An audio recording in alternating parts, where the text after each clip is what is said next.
What I'm about to show you is absolutely brilliant, and it exposes the idiocy of these so-called Western leftists who come out on the streets to support the so-called Palestinian cause, but they don't even know what they're supporting. They're just repeating everything like parrots, and that's why we call them NPCs, because they're basically just like robots. This kid, who's only about 12 years old, decided to go to one of these protests and interview the people who were there in a very nice way, and this happened. In the dictionary, Zionism is the belief that Jews should have a homeland. That's what it says. I think that's fair. I think that's fair. But Palestine wasn't empty. Palestine had people in it. And you can't just take over a land where people are living and say, now we plant a flag and now it's ours. You can't do that. But the United Nations gave the land to Israel in 48. And the Balfour Declaration was wrong.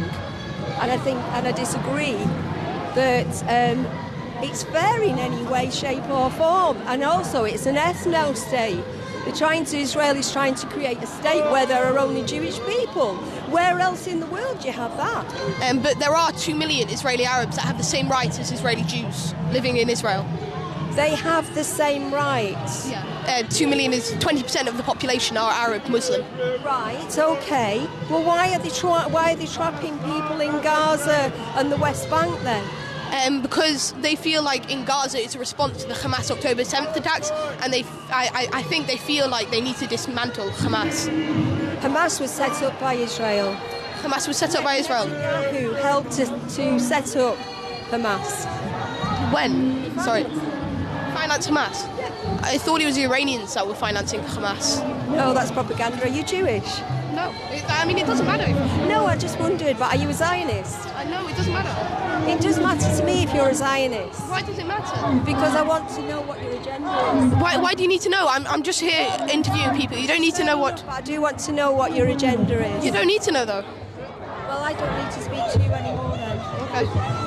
Now, there are a few interesting points to actually mention when it comes to this interview. One, this 12-year-old kid is more professional and more brave, and braver than all the other mainstream reporters and journalists that you have.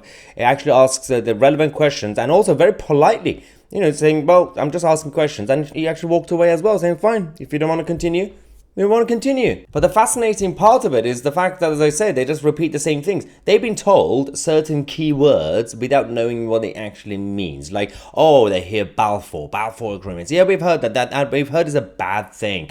And we've heard, oh yeah, Israel wants to be an ethno-nation. Yeah, they're just Israelis. Then why is it that you have Christians, Jews and Muslims and of course atheists all living happily inside Israel? And then they go to the usual argument of basically implying that Gaza was an open-air prison trapping them. Well, no, Gaza until now was under the control and management of their own leadership. Israel had nothing to do with what's going on inside Gaza until obviously they decided to invade Israel. And the kid was actually, again, very good journalist. He was actually saying, well, we think that on the Israeli side, they feel that the Islamists are basically the enemies, and he actually said they feel. He didn't even claim that he's thinking anything. He was just saying that's how Israel feels. But then the moment he brings up the Iranian regime funding the Islamists in Gaza, then that's when they lose the argument, like that woman did, and they say, oh, this is propaganda, I don't want to hear it. This is just a problem that we have in the West. Let me know what you think. I'm Tousi, and we are the media.